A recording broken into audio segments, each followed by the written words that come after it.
what I will say is, God. Rags, I know it's a long one, but it's just perfect for this section. So the next comment is from Theo Tree, I guess. The Oat Tree, the OT Tree. I'm not sure what you're supposed to go with that. Theo Tree. This is a response to the history book thing. History is implied.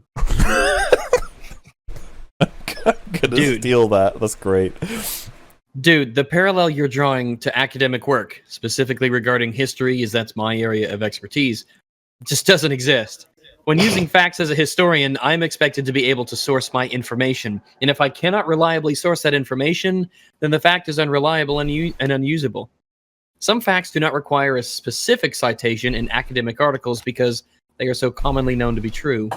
The Battle of Hastings was fought in 1066, near Hastings, for example. Nothing more than a quick Google search is required to find a deluge of cross-references that confirm this fact is true. And as the intended audience of the essay becomes more specific, from historian to medieval historian to medieval Europe historian to medieval France specialist, the understanding of what common knowledge is changes. Common knowledge to an audience of specialists in medieval France is very different matter to the common knowledge of your average educated reader-watcher. Hence, the need to cite thoroughly is dependent on exactly who your audience is. The average reader will trust a professor of history when they make an uncited claim because that professor speaks with authority, and the work more than likely has gone through a lengthy process of peer review in order to vet out inaccuracies. The historian cites information so their work is reliable, and contextually does not need to do so if the information is common enough to their target audience that it needs no verification. How is this process in any way similar to signifying that you are giving an opinion, not stating a fact? It is vitally important that a critic make sure their audience understands when they are describing the mechanics and how they correspond to the developer's intentions versus how they are as a consumer responded to the subject. The differences between analysis of art and debate over history is that games implicitly have intentions behind them. But more importantly, we have clear understandings of the mechanisms at work and how they could be changed or improved to further the intentions of the developer. When you say, death ruins horror games, that's a blanket statement about a genre, and hence applies to every single horror game ever made. Have you played every single horror game ever made? I doubt it. And making statements about entire genres is a very difficult endeavor with very low returns. Your language indicates that death is an issue that plagues the entire genre. But what of a horror game where death isn't even a possibility? We brought this up, by the way. Or a horror game that can only be attempted once, eliminating the possibility of respawns. You see what's happening here? You've made a statement and I'm attacking it. Because your previous video presents a very strange idea that is argued for in a way that isn't convincing. Not to mention the presentation giving the very explicit impression that your criticisms are faults of the games, not a personal reason for not caring for them.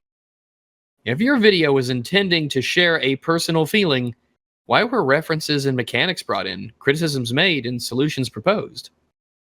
If there's a solution, there's a problem. If there's a problem, we're talking in objective terms, and you just want to share your sentiments, you can't be caught saying, death ruins horror games, as that's a straight-up objective claim. A vulnerable, underinformed one, but an objective one. Objective doesn't mean true, it means measurable. Your statement has qualifiers. These qualifiers can be true or false. Your claim's validity depends on the validity of its qualifiers. So when you make claims that seem, from an audience's perspective, to talk about an entire genre of medium, you fail to make the line between description of reality and a personal assessment clear. I really hope you can see why your audience is having trouble here. The language you use makes it incredibly unclear whether you're assessing mechanics or giving a personal feeling. Horror games fail to scare me is not the same as horror games fail to scare. And you use the latter with the unreasonable expectation that your audience will hear the former. That's an excellent comment. That's just a mic drop right there. This is like, that's really good. That's a really thorough response. I love you, Theo. Well, that's excellent. And yeah, we were, as much as we could rip apart the history section, I was like, I think he's done it in that opening, so better than we could. The only contention is that, I guess I would have, is that technically, history isn't technically the stuff that we say, It doesn't matter. It's getting too pedantic. Let's just move on. What is it? Is it going to be like there are some things that some will agree on? It's some about won't? history and facts and what we can show, prove, and things like that. Yeah. It's very complicated, I think, and that's History part of the is problem basically- with Joseph just Yes. being like, history books don't always need to cite stuff. It's like, what the how do... If they don't cite stuff, then how is the history that we all know the accepted story, which is essentially what history is, what we all accept to be the story of what happened, based on The issue is XYZ, everything in between. it doesn't relate, because when they don't cite something, it's because it's already been cited before. That's not the same as you not telling people that something is your opinion when it is. Yeah, In they're not... history books, even in history books, there will be sections that say, while many scholars disagree, or we don't have conclusive evidence, or we just don't know yet, here are the Yeah. ideas that have been proposed. Mm-hmm. It's just a crap comparison. Yeah, and if you were to try and make it more relevant, you need way more time than this. If you're going to go over Then, how like 20 seconds. historians cite information and how it's verified, like, come on. In textbooks. Not everything is referenced and backed up with direct evidence, even in history books. There's a compromise you make with the author that some information is considered commonly understood and agreed upon, and that most of the references will be contentious points or newly discovered information that needs to be sourced. It is unnecessary for everything to be cited, just like most opinions in an article don't need to be labeled as such. That's not the same. That's not the same. It's not the same. It's not the same. It is an understandable expectation to want a label on all of them, but it simply isn't reasonable. The second side of this problem are people who know full well that there can't be a label on every opinion but still point it out to weaken an argument that they disagree with. This could be caused by an emotional reaction that makes them grasp at any counter that's within their reach, or it could be a calculated response because they are so invested in arguing against whatever position the article has taken, one that they find so abhorrent. So he's saying, he's arguing that they're doing it in bad faith at this point. Like, he's How saying can you possibly know that? they're disagreeing in bad faith and they're using a grasp at straws to do it. Like, either they have an emotional investment in the opposite argument to the article, or they're like, that was the malicious intention, was to recognize that they're essentially losing the argument, so they pick anything to work with, which does happen, by the way. For example, if I do an hour analysis and then I go, your Black Panther video makes no fucking sense, you said that it begins in 1992 when it begins in 1997, I'd be like, that's not even relevant to any of my arguments. Like, Theo is in the chat. Really? Oh, Yeah. Where? Yeah, he said, thank you everyone in chat who is saying nice things, heart. I noticed a couple people tag him. I mean, You're- you know what? When we get to the end of the video, we can have Theo jump in if they want to. Theo, we love you. Wolf's definitely in love. Yeah. You are you now can the promise. official 5th EFAPper. You're part of EFAP lore. You did it. Hooray. But yeah, That I feel is like a crazy he coincidence. Well, It is. yeah. Everyone's like, "Hey, Theo! Wow, Theo! Hey, everyone's like, wow, what? Everyone likes me for some reason. I just joined. It's like, Fucking why do they- celebrity!" Theo's been in Discord for 2 days. More, pay attention. Oh, Yeah. send me a friend request, and then I'll be able to get you into this easily. Once, obviously, we've got a couple things to get through, but then we can definitely have you on. I've added Theo to the chat now. Hello there. Hi there. Oh, he's got a voice now. I was concerned you might end up with like one of the crappy mics or something that ends up happening. But Is it of reasonable quality? no, it sounds good to me. Wonderful. I was afraid hello. it might be like a screaming 10-year-old British kid from Call of Duty. I'm afraid you've hit the British part, but I'm a history major. yeah, About the old thing. yeah, you got me. History What and you gonna do? philosophy. How are you? How's your day? Night, but yeah, Oh, doing of great. course. Wait, no. Well, it's the morning. I'm Yeah, in the Britons. Might be It's 3 night for a.m. me because this is what I've been doing all fucking day. Yeah, me, Wolf, and Rex clearly don't have a life. You know, that's just how it goes. Preaching to the choir here. I'm assuming you a fan of Joseph and one of us three, or maybe all of us three. I don't know. Found Mauler first. Which one of us do you hate the least? Oh, that's a good question. Probably Fringy. He's green. Yeah, I was about to say Fringy. Sorry, what? What? But yeah, I've found Joseph Anderson's videos in passing before, not paid a huge amount of attention to them, but he always had this way of speaking, I guess. Yeah, it's condescension. Let's just be blunt about it. It's the condescension, and it's abjectly horrible to listen to, especially when he's just wrong. I don't know what you mean. The comments we've collected are just so friendly and happy. It's implied by the basics of communication. Don't you like it when people tell you that? Not really, especially since one of my modules on this year on the philosophy side is language. I am studying language, and Joseph Anderson is telling me how communication works. Well, what did you see this whole stream, or were you in sort of the later part of it?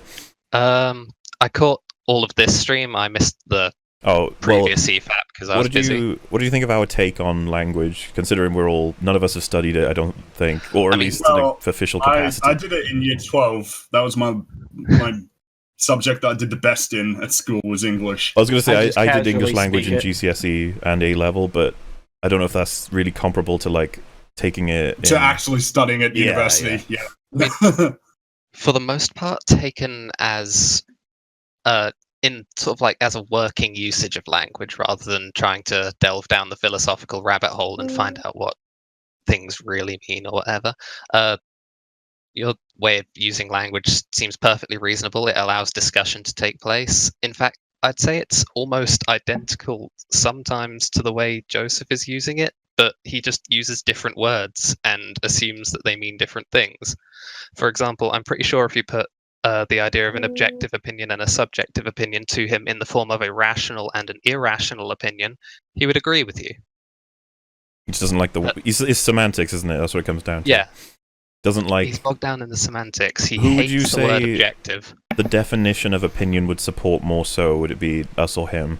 Easily, you guys. Like, well, that's interesting. Obviously, we're not saying that you trump everything, but it's just interesting to hear your opinion. Obviously, it's in the English dictionary. It doesn't have to be based on facts or knowledge, but it does not say that it is not based on facts or knowledge. That reminds me of the thing I said. It is a lot like what you said. So, what was was it the history comments that made you want to write your comment on his video, or? Yeah. Don't bring my beloved into this. It happens an awful lot in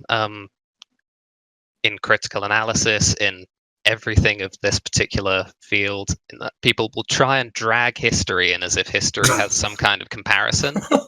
It's such a weird, like. I guess it's because there's a perception that history is always sort of set in stone. Maybe that's just what it is because that happened in the past. It's probably because the term historiography as opposed to history is not as well known. Historiography being the study of how history is studied and the concept of historical debate. So people I don't think he's covering that in his 14-minute video. People still debate how, like, whether certain events could have been avoided, so on and so forth, who bears responsibility for certain events in history and such like. These are debates that happen. What's your reaction to his comment that his Fallout 4 video gets to more people than some people get to in their entire lives? Well, it was relatable for a while, but now I'm here, so significantly less so, because that's just harsh. You can't put down people's ambitions of, like, telling people things that they care about, telling people about things, and, like, generally criticizing and analyzing the things that they are passionate about like that. It's just rude, cruel, uncalled for, almost vicious. But the thing is, it's like, it seems like he didn't even to be, I'm not sure, better or worse. Yeah, like he didn't know what he was saying almost. Like he looked at it as innocuous. It was just like, it's just a thing that's true. And it's like, dude, it's dangerously close to I'm fucking better than you. And you're like, okay. In so many of his sentences, it's just the syntax. You can clearly see there's so many problems. Like in that sentence, there's so many ways he could have phrased that it does not come across as an attack on people who do not have the same platform as he has. He doesn't even need the second part. He can say there are many people viewing my videos daily. I wouldn't put it that way myself either. I would be like, my videos can exude influence. That's it. That's all you need actually for his point. Yeah. That's all that's necessary to make the point he was making. He didn't. The last bit's just a jab. Yeah, it's just like I have more influence than most people do in their entire lives in one day. And less than Matthew Matosis. Well, he's got more subs than Matthew Matosis, but he doesn't have the respect of Matthew Matosis. Not even close. Matthew Matosis is one of the best sort of. He's my favorite. I've ever seen. He's great. Yeah, I he's think my favorite. Excellent. I don't know who he is. Wolf's a bad You person. need to watch it. How is You need to watch Start it. off just Matthew I think his, Matosis, Bioshock Infinite. Yeah, that one was really great. That one was fantastic. I will have to check it out. Everyone's been fawning over him, and I'm like, I don't know who he Everybody's is. been EFAPing over. His Devil May Cry commentary is great as well, even if a bit on the long side, but I don't imagine that's a problem for anyone here.